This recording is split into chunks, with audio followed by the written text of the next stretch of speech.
നിങ്ങളുടെ favourite shows ഇനി ഒരിക്കലും മിസ്സാവില്ല. ഇപ്പോൾ C5 കാണും നിങ്ങളുടെ ഫേവറേറ്റ് ഷോ തികച്ചും സൗജന്യമായി. അവനാണ് ഗംഗയെ കടത്താൻ ക്ഷേത്രത്തിലേക്ക് പോയത്. ഗംഗയെ നഷ്ടപ്പെട്ട് കഴിയുമ്പോൾ അത് കേസാവുമെന്ന് അറിയാവുന്നതുകൊണ്ടാ ഞാൻ ഇങ്ങോട്ട് വന്ന് ആ സമയത്ത് ഇവിടെ നിന്നത്.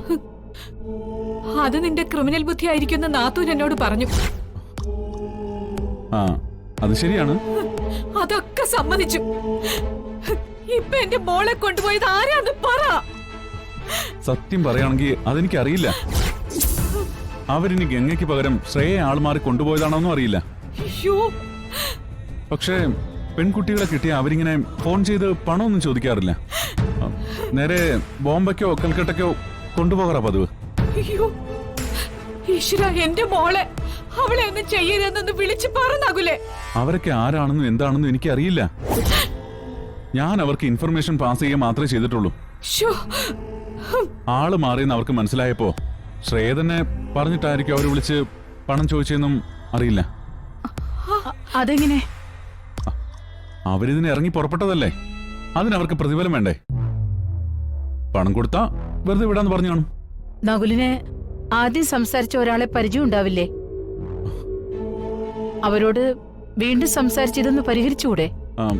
ഇതെല്ലാം ഫോണിൽ കൂടിയാണ് സംസാരം, അതും പ്രൈവറ്റ് നമ്പർ ആയിരിക്കും.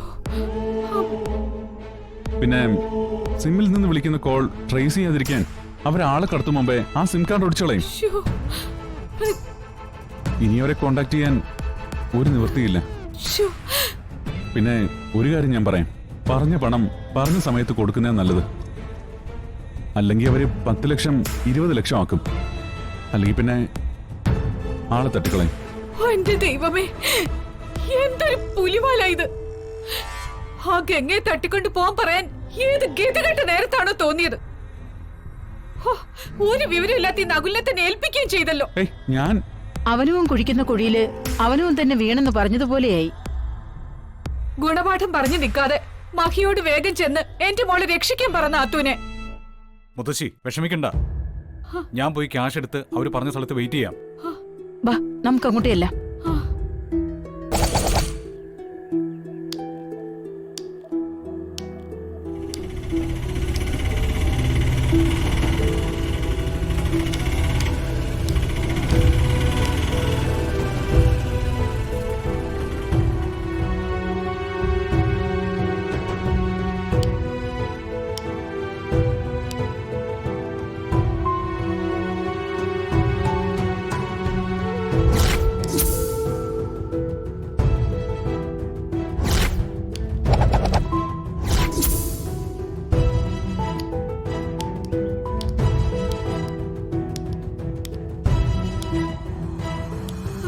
അയ്യോ മോളെ ശ്രേയ, എന്റെ മോളെ നിന്നെ ആരും തട്ടിക്കൊണ്ട് പോയെന്ന് പറഞ്ഞ് ഫോൺ വന്നു. മഹിതെ പൈസ എടുക്കാൻ ബാങ്കിലേക്ക് പോവുമായിരുന്നു. 10 ലക്ഷം രൂപ കൊടുത്തില്ലെങ്കിൽ നിന്നെ കൊന്നുകളയെന്നാ പറഞ്ഞ.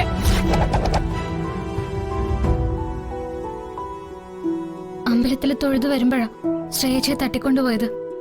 ഞാൻ ആ സമയത്ത് മഹിയേട്ടനെയും മൈമോദിയന്റെയും വിളിച്ചിരുന്നു, പക്ഷെ ആരും ഫോൺ എടുത്തില്ല. നീ എങ്ങനെയാ മോളെ രക്ഷപ്പെട്ടെ? എന്നെ ഗംഗ വന്ന് രക്ഷിച്ചു.